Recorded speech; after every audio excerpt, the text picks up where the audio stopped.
bonsoir Christian. Bonsoir Tony. Nous sommes après le match contre Torigny-Fouillard, donc avec une belle victoire 3-0, avec des matchs serrés malgré tout. Donc est-ce que dans un premier temps tu peux nous parler de la soirée de ce soir, comment tu as vu les choses? C'est un très bon résultat. Pour nous, 3-0, c'est le résultat rêvé.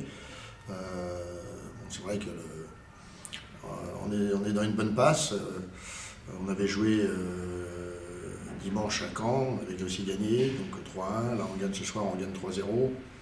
Donc c'est vrai qu'on accumule les points. Et donc ça fait plaisir d'abord. Et puis, après les 2 saisons très pénibles qu'on a passées les 2 dernières saisons, c'est un réel plaisir que d'accumuler un peu les victoires. Et justement, ouais, sur comment tu trouves les joueurs sur les premières rencontres, que ce soit Tristan, Mehdi, Marcos et puis ce soir Lim? Depuis le début de la saison, on a Marcos en leader qui joue son rôle de leader, c'est-à-dire qui aligne les victoires. Il joue à son niveau de jeu. Son niveau de jeu lui permet d'avoir un peu de sécurité, pas toujours, parce que le championnat est vraiment très relevé cette année. On s'aperçoit que tous les matchs sont très disputés. Rares sont les 3-0 et les 3-1, il y a beaucoup de 3-2.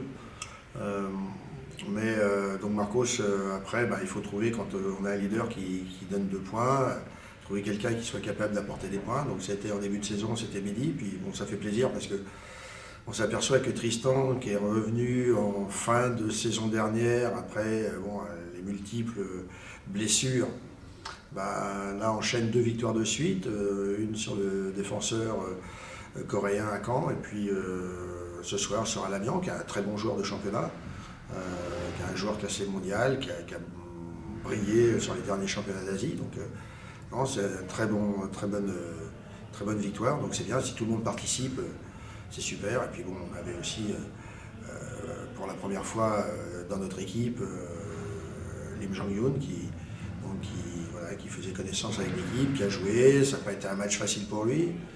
C'était le stress, on sait, jouer dans une nouvelle équipe. Il y avait quand même pas mal de monde ce soir. Donc des gens qui attendent, qui jouent bien, qui brillent. Et c'est jamais facile de jouer dans ces conditions-là. Mais il a assuré, c'est essentiel. Dans la suite très immédiate, on a un déplacement dans 2 jours à Montpellier-Nîmes. Ouais, donc ça, je pense que c'est un des plus gros morceaux du championnat. Après, effectivement, s'ils jouent avec Alexis et Félix, Lebrun, c'est quand même, ils sont très difficiles à battre. Maintenant, Félix est rentré dans le top 10 mondial. Alexis, on le connaît bien, il a débuté en Pro A chez nous. Donc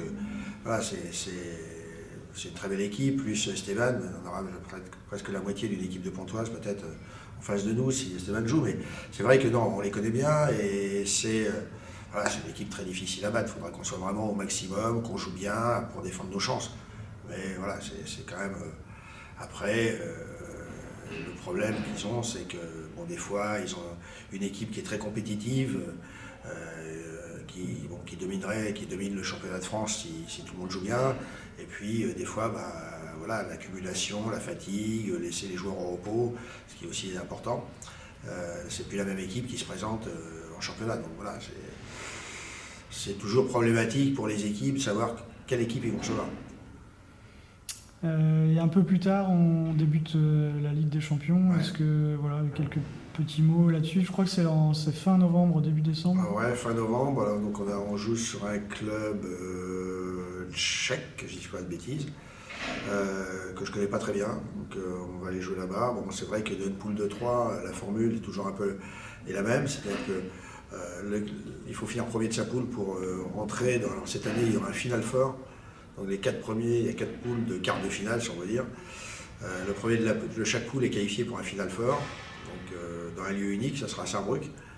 Et puis les deuxièmes sont renversés dans l'Europe Cup et le troisième est éliminé de toute compétition européenne. Donc donc nous, on a, selon notre chance habituelle, on a hérité du champion d'Europe en titre, ça sera Sarrebruck, dans notre poule, et puis le club tchèque. Donc il faut essayer déjà dans un premier temps d'assurer peut-être une seconde place pour pouvoir un peu continuer l'aventure européenne.